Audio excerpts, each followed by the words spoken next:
नमो नारायण, जय महाकाल, जय माँ बगलामुखी। सभी मेरे दर्शकों का बहुत-बहुत स्वागत है। मैं आशा करता हूँ आप सभी लोग स्वस्थ होंगे, आपकी आध्यात्मिक उन्नति आगे बढ़ रही होगी।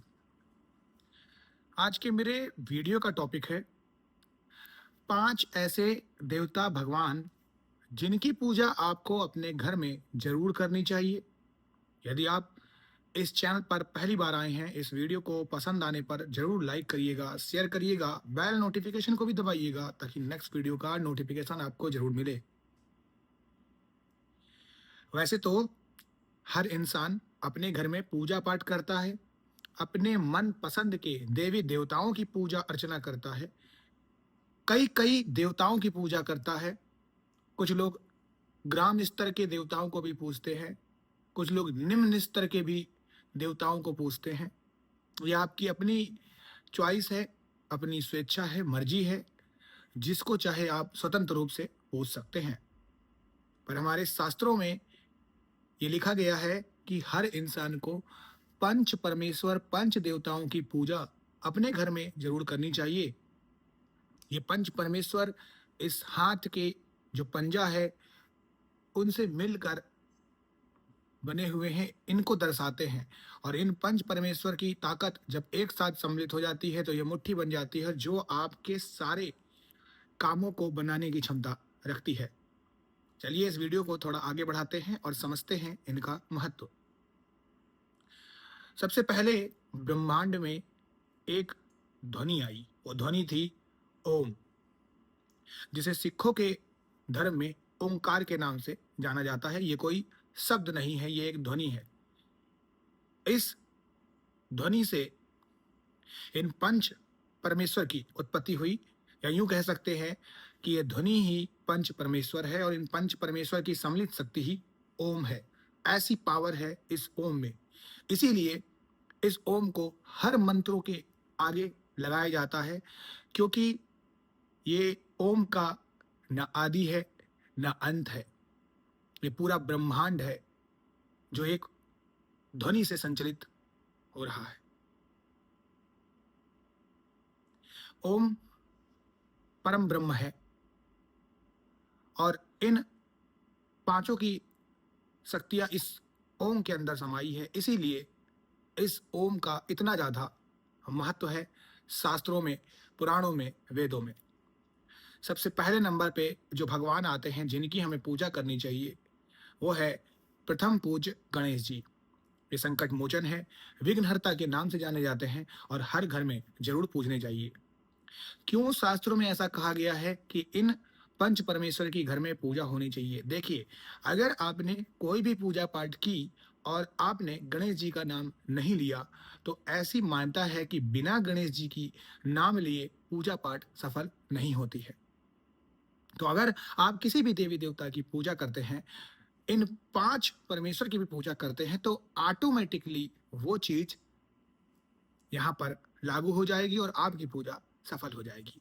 तो अगर आप देवी देवताओं की पूजा अपने मन मर्जी के हिसाब से कर रहे हैं, अपने मन मर्जी के हिसाब से कुल देवी देवताओं को पूज रहे हैं, तो इनको भी आप सम्मिलित कर सकते हैं। और अगर आप पांच की पूजा करना चाहते हैं तो इनसे बढ़कर कुछ नहीं है। अब गणेश जी बुद्धि के देवता हैं, चतुराई के देवता हैं। जैसे ही आप पूजा पाठ या कोई साधना करते हैं, तो गणेश जी वहां पर आपको सिखाते हैं कि सामने आने वाला इंसान, भूत, प्रेत, यक्षिणी, दानव, गंधर्व माया है या सच है। कभी कभी जो बहुत बड़े साधक हैं, मैं उनकी बात कर रहा हूं, अभी मैं छोटे साधकों की बात नहीं कर रहा हूं, वो लोग ये समझ जाते हैं कि कौन सी शक्ति माँ काली की है और कौन सी शक्ति हाकिनी की है, क्योंकि हाकिनी माँ काली के स्वरूप जैसे ही हैं और वैसी दिखती हैं और उसी रूप में आती हैं। ये माया है और यहाँ पर आपको इनको अंतर करना बहुत मुश्किल हो जाएगा। जो सच्चा बड़ा साधक है वही अंतर कर सकता है, छोटे साधक भ्रमित हो जाते हैं। तो इसलिए ये उच्च स्तर की साधना है। तो यहाँ पर आपको जो चतुराई है वो गणेश जी सिखाते हैं। ये चतुराई ये भी सिखाते हैं गणेश जी कि यदि आपके सामने कोई शक्ति आती है और बोलती है कि तुम्हें मैं 3 वरदान देता या देती हूं और बदले में तुम मुझे भी 3 वरदान दो, तो कहीं वो शक्ति आपसे आपकी लाइफ तो नहीं मांग रही, आपके परिवार को तो नहीं मांग रही है, किसी भी प्रकार का खून, ब्लड तो नहीं मांग रही है। तो गणेश जी यहाँ पर आपको बुद्धि से, विवेक से काम लेना सिखाते हैं। दूसरे भगवान हैं जगत के पालनहार श्री हरि नारायण विष्णु। श्री हरि नारायण विष्णु जल्दी गुस्सा नहीं होते हैं, सौम्य हैं। ये आपको सिखाते हैं कि साधना के समय आपको उग्र नहीं होना है, शांत रहना है। शेषनाग पर जैसे विष्णु भगवान अपनी निद्रा में मग्न होकर भगवान देवों के देव महादेव के ध्यान में खोए रहते हैं, उसी प्रकार आपको भी अपनी पूजा अर्चना में बिना किसी चीजों को समझे हुए, मुस्कुराते हुए पूजा में ध्यान देना है, बाहरी गतिविधियों को नहीं सुनना है। तो ये विष्णु भगवान आपको संयम रखना सिखाते हैं। अब दूसरी चीज यानी तीसरे देवता आते हैं भगवान शिव। भगवान शिव आपको ये सिखाते हैं कि आपको बाहर की दुनिया में यानी भौतिक सुख सुविधाओं की दुनिया में नहीं जाना है। एक छाल पर भी आप अपना जीवन काट सकते हैं। यानी एक सच्चा साधक वो है जो अपने कपड़ों को अपने आप से धोता है और उन्हीं धोती कपड़ों में ही अपने आप को राजा समझता है। भगवान शिव भांग और धतूरे जैसी चीजों को पीते हैं, तो कुछ साधक लोग जो तंत्र की क्रियाएं करते हैं वो ऐसी चीज भी पीते हैं। तो ये भगवान का स्वरूप दर्शाता है कि चाहे आप किसी भी उसके हों, चाहे आप दक्षिण मार्गी हों या आप वाम मार्गी हों, भगवान सबके लिए एक है। साधना सबके लिए बनी हुई है। आपके ऊपर निर्भर करता है किस भाव से आप भगवान को पूजते हैं। चाहे आप देव हो या फिर आप असुर हो, आपको भगवान जरूर मिलेंगे। बस फर्क है आपकी अपनी भक्ति के ऊपर और उसके बाद उस शक्ति का आप क्या प्रयोग करते हैं। तो भगवान शिव आपको ये दर्शाते हैं। नंबर 4 पे आती हैं माँ दुर्गा। माँ दुर्गा संहार की देवी हैं। वो सिखाती हैं कि जब आपके सामने नकारात्मक शक्तियां हो, बुराई हो और आपके पास पावर है, आपने वो साधना अर्जित कर ली है, तब आपको इन नकारात्मक शक्तियों का संहार करना चाहिए। माँ दुर्गा आदि शक्ति हैं। जिस शक्ति से मैं अभी आपके सामने बोल रहा हूँ, बैठा हूँ और जिस शक्ति से आप मुझे सुन पा रहे हैं, तो ये शक्ति आपका प्रोटेक्ट करती है, आपको प्रोटेक्शन देती है 24 आवर्स के लिए, लाइफ टाइम के लिए। तो माँ दुर्गा आपकी पूजा को सफल बनाती हैं, अभेद बनाती हैं, एक कवच, एक किला जैसा बना देती हैं। साधारण दुश्मन या कोई भी दुश्मन इसमें घुस नहीं सकता है। नंबर 5 पे आते हैं सूर्यदेव। सूर्यदेव जो प्रत्यक्ष देवता है, जिन्हें हम अपनी आंखों से देख सकते हैं। अगर मैं बात करूं कि कौन से ऐसे भगवान हैं जिन्हें आप प्रत्यक्ष रूप से देख सकते हैं, तो बात तो दो भगवान की आएगी, एक सूर्य भगवान की, एक चंद्रमा की। लेकिन सूर्य चंद्र से भी ऊपर है, क्योंकि सूर्य जीवों में, जंतुओं में, पेड़ पौधों में, हम में ऑक्सीजन का काम करते हैं, ऊर्जा का काम करते हैं, ऊर्जा का संचार करते हैं। सूर्य सिखाते हैं, सर्दी हो, गर्मी हो, बरसात हो, कैसी भी स्थिति हो, आपका मनोबल घट गया हो, आपके अंदर कोई साहस ना हो, धन ना हो, लेकिन फिर भी सूर्य उसी दिशा से हमेशा से निकलते आ रहे हैं और उसी दिशा में हमेशा डूबते हैं। तो ऐसे ही आप साधक बनो।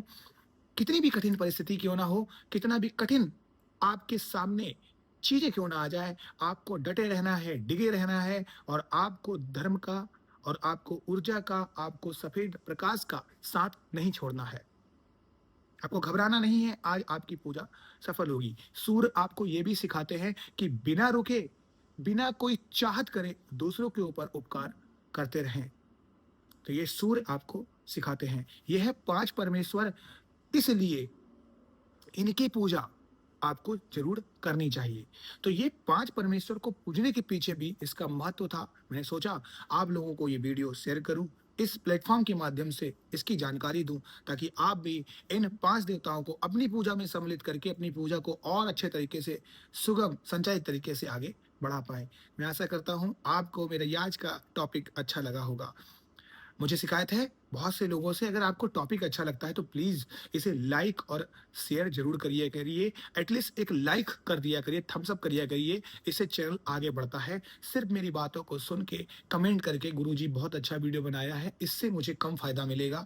क्योंकि जब आप लाइक करते हैं तो यूट्यूब का जो प्लेटफॉर्म है, जो एल्गोरिथम है, वो समझता है कि इस वीडियो को लोगों ने पसंद किया है, अब मुझे इसे और लोगों तक शेयर करना चाहिए। तो मेरे लिए नहीं, अपने लिए नहीं, उन लोगों के लिए जिनको इस वीडियो की रियल में, वास्तविकता में ज़रूरत है, उनके लिए एक थम्स अप दीजिएगा और लाइक करिएगा और इस वीडियो को प्रमोट करिएगा। नमस्कार, नमो नारायण, जय महाकाल, जय माँ बगलामुखी, पंच परमेश्वर की जय हो।